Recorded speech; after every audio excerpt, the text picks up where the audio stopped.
It's another edition of Time About the Movies, and today we're taking a look at the films of July 2nd, 2003. We got 4 films to look at today, so let's not waste any more time. Let's go ahead and jump on into it. And think back to 2002. You're about to sit down and watch Men in Black 2, and the previews are happening, and then one trailer comes up that you don't really expect to happen, considering that the last movie came out over 10 years ago, and then you see this.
Okay, that was really the international version, where it was released by Columbia Pictures in worldwide territories, but Warner Brothers did have one, and it went something a little bit like this.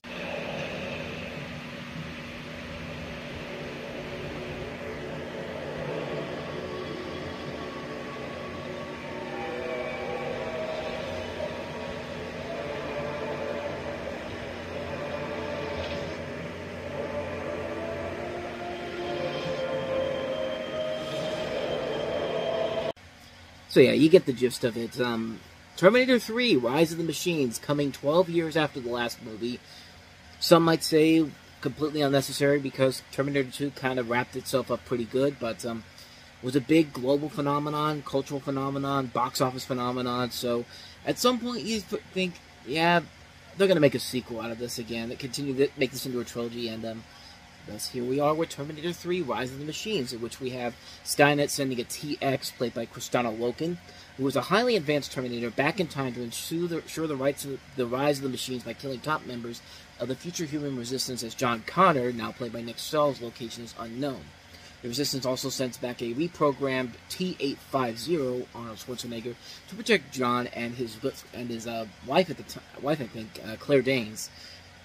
And, let's just say if you're looking for a film that's on the same level as Terminator 2, Terminator 2 Judgment Day, prepare to be very disappointed, because, yeah, this film is definitely a step down from that movie, but considering what has come after Terminator Salvation, this thing ain't the worst thing Terminator has done anymore. I mean, Terminator Genesis is still terrible, so is Dark Fate, but this was, at the time, this was seen as a weak sequel in general, mostly because, like I said, it felt unnecessary, it felt pointless. Terminator 2 wrapped everything up, they stopped Judgment Day, but in this movie, no.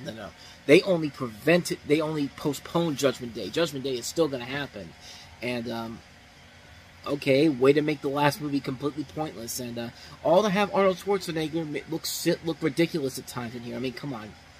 The sparkling glasses, like, yeah, it's ridiculous, but, like I said, Terminator Genesis and Terminator Dark Fate have done much worse to this series than anyone, I think, could have ever imagined. And, excuse me. And it was notable for a couple reasons. This was the last movie that Arnold Schwarzenegger was the lead star in before, of course, he eventually became the governor of California. He had a cameo in Around the World in 80 Days, but we won't get to that one until the next year. But this was a big deal for a number of different reasons. A new Terminator movie, the last movie with Arnold Schwarzenegger in it before he became a politician. And, yeah, there was a little bit of excitement for it because it was the sequel to Terminator 2. And while it is definitely a step down from the last movie, like I said, it still beats the crap of what they've done with the Terminator in the last couple of movies. I mean, it's a film that is definitely a letdown, but there's still stuff in here that is kind of fun to watch. Like, there's still a lot of fun aspects to it. It is still rated R, so you still get a lot of good, fun action sequences and good over-the-top violence. I mean, the way he kills off the TX in this movie is pretty hilarious. Like, that's my favorite scene in the whole movie, where they get to the final scene and the Terminator's destroying the TX, and he goes like, "You're terminated," and the TX just has this look on her face like, "Oh no!" like she's like you look at like the way they shot this, it's just like, I don't know if it was intentionally supposed to be funny or not, but that look on her face, like she looks like a sad puppy that's about to get killed. Just like, please don't hurt me. Like stuff like that makes this movie worthwhile for just how ridiculously stupid it is. Even that scene I was talking about earlier, where he puts on the sparkling glasses. Like, it's a silly scene, but it's kind of funny at the same time how ridiculously stupid it is, and how much they really thought that was going to work. But like I said, it's a film that has a lot more flaws to it than the other movies do. And like I said, it's a film that certainly is looking a lot better considering what they've done after Terminator Salvation, which we'll get to Terminator Salvation towards the end of the decade. But it's definitely a step down from the last two movies. But, I mean, honestly, it's not as bad as I think people let on. It's a film that's just kind of like, okay, it's another sequel. It's really unnecessary, but I guess we'll take it. I mean, it could be a whole lot worse, and as the series would go on, it would get worse. But, yeah, not much more to say about that one. That's Terminator 3, Rise of the Machines. So let's go ahead and take a look at another sequel that was kind of an underperformer this weekend. Reese Witherspoon returning to the role that made her a star in Legally Blonde 2, Red, White, and Blonde.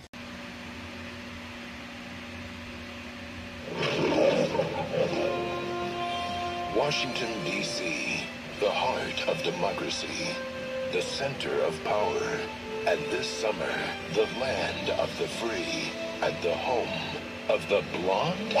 2 parties, 1 mall. I love this town.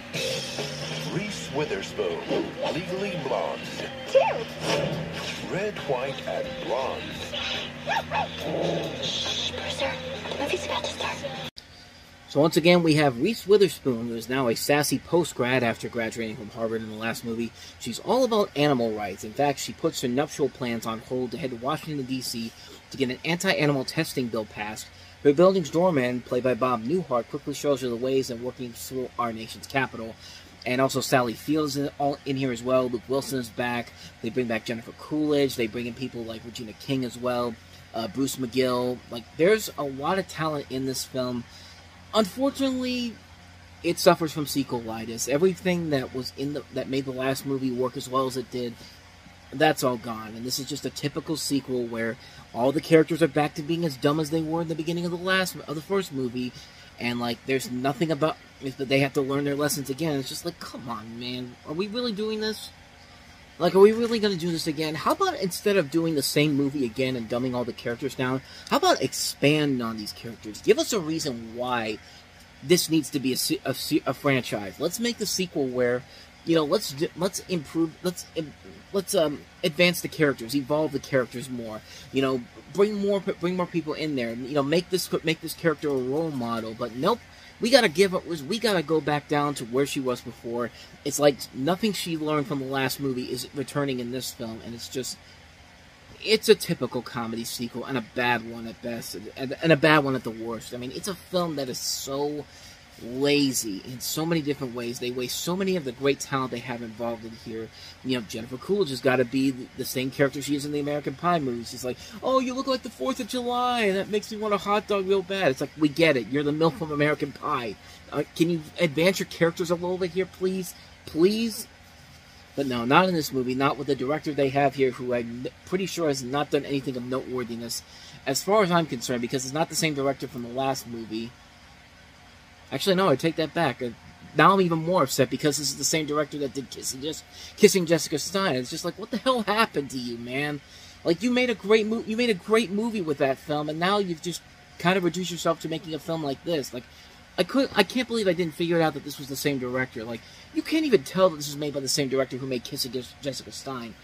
That's the problem with the movie here. It's just a film that is just so relegated to just be the typical sequel, All the characters who advanced their characters throughout the course of the first movie, we've got to dumb them down again, and they have to relearn the same lesson over again. We got to do the same jokes over and over again. It's just like, it gets old really, really fast, and there's just nothing of value in this movie whatsoever. And I get why they wanted to do it, because the first film was a big success, and this one was a big success too, even though it got thrashed by critics, and they've tried to do numerous continuations of this. There was like a TV pilot, I think, for MTV at one point. They did like a direct-to-video spin-off where it was just like a short teen version of it.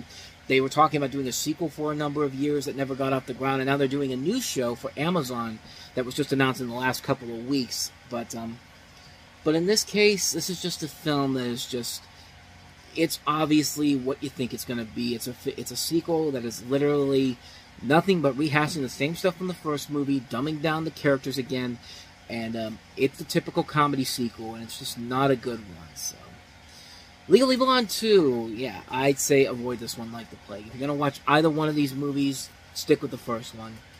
But with that said, let's go ahead and move on to our next movie, which is a film that was one of those movies that was heavily affected by the success of Finding Nemo. That's DreamWorks' latest animated feature, Sinbad, Legend of the Seven Seas. Second. Hang on! Catch a wave. Yeah. Take the plunge. Let's go! Get wet. And stay cool. From DreamWorks Pictures, the people who brought you Shrek. Give that guy a raise. Come on! If he starts hugging your leg, it means he likes you. Oh, man. Sinbad, rated PG, or starts July 2nd everywhere. So, of course, this is the story of, you have Brad Pitt playing the voice of Sinbad, who's a pirate who travels the seas with his dog and his loyal crew, along with this woman named Marina, who is the fiancée of her childhood friend Prince Proteus, played by Ray Fiennes.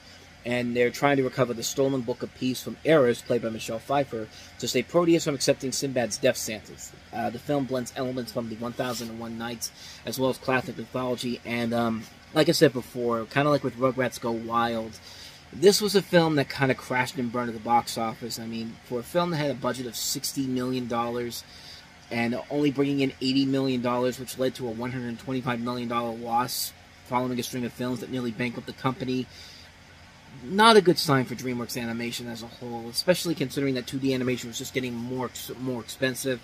I mean, computer animation was getting more and more expensive too, but when you spend when you're only grossing $80 million for a film that barely makes $60 million, and that barely costs $60 million, and you suffer a loss of $125 million, that's not a good sign for a company that 2 years ago changed the game with Shrek. And because of this was the last film to use traditional animation, and essentially they went all in on computer animation, which turned their fortunes upside down and turned it back into what it was for the Shrek films, of course, starting with the next Shrek movie that we'll get to next year.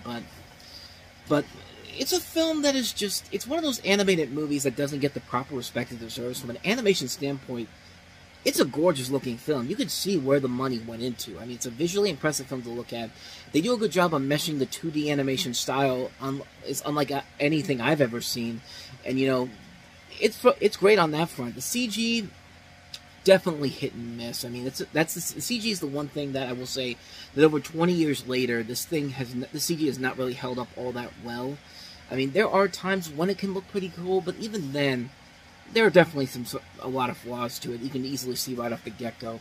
The voice cast overall is very good. Brad Pitt, Catherine Zeta-Jones, Michelle Pfeiffer, they play their parts very well. The movie as a whole is a fun film.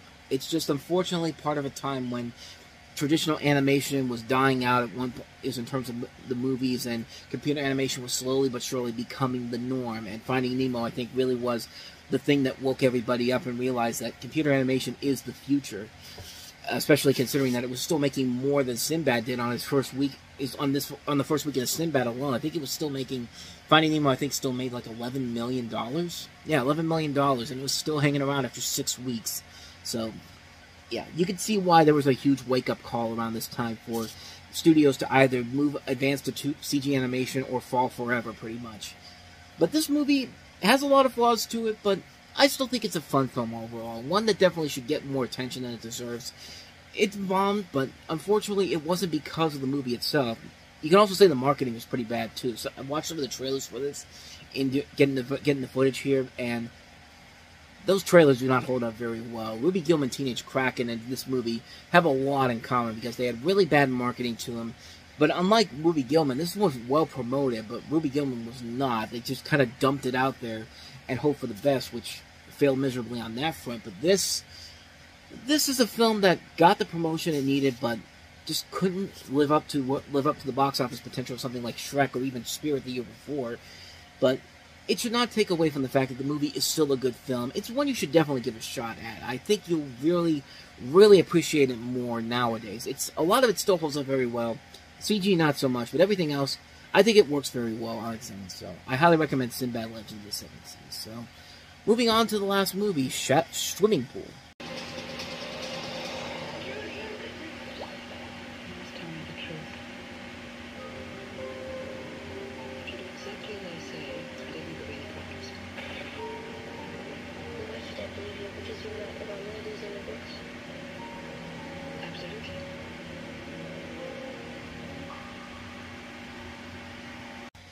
So this is an erotic thriller where you have Charlotte Rampling playing a British crime novelist who travels to her publisher's upmarket summer home in southern France to seek solitude in order to work on her new book.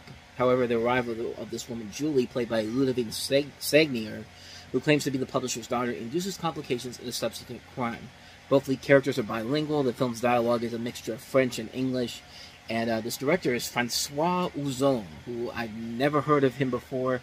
He's probably made movies that I probably have heard of, but just the only one that I can see right off the bat is 8 Women, which was a film that came out last year, which I knew about, but never really covered in my 2002 Leftovers episode. But